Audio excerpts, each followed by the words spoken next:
وظائف کے حوالے سے آپ صلی اللہ علیہ وسلم کی زبان مبارک سے جو کلمات ادا ہوئے ہیں، یقیناً ہر کلمے میں اللہ تبارک و تعالیٰ نے برکت رکھی ہے، اور آپ علیہ السلام کی زبان سے ادا ہونا اس برکت کے لیے مزید چار چاند لگاتی ہے۔ اس لیے اپنے وظائف میں ان کلمات کو داخل کیجئے جن کلمات کو آپ صلی اللہ علیہ وسلم نے ادا فرمایا ہے، اور ایسے کلمات جو رسول اللہ صلی اللہ علیہ وسلم کی مبارک زبان سے ادا ہوئے صرف برکت ہی نہیں، انسان کی نجات کا ذریعہ بھی بن جاتے ہیں۔ انہی میں سے ایک کلمہ ہے لا حول ولا قوت الا باللہ۔ جو آدمی اس وظیفے کو اپناتا ہے اور روزانہ صرف 100 مرتبہ پڑھتا ہے،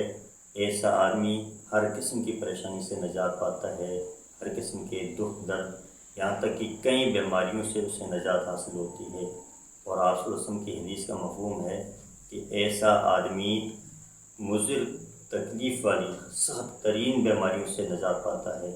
اور یہاں تک کہ ایسا آدمی دنیا کی ہر قسم کی مشکلات اور تکالیف سے نجات پاتا ہے، اور جو ادنا تکلیف آپ علیہ السلام نے کہا یعنی غم سے نجات پاتا ہے۔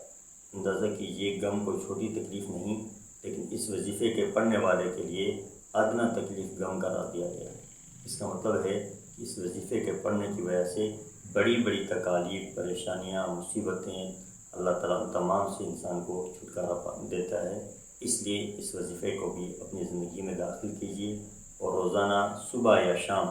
فجر کی نماز کے بعد ہو، مغرب کی نماز کے بعد ہو یا سونے سے پہلے ہو، ایک تسبیح اس وظیفے کی پڑھ لیجیے۔ انشاءاللہ بہت ساری تکالیف سے اللہ تعالیٰ چھٹکارا نصیب کریں گے۔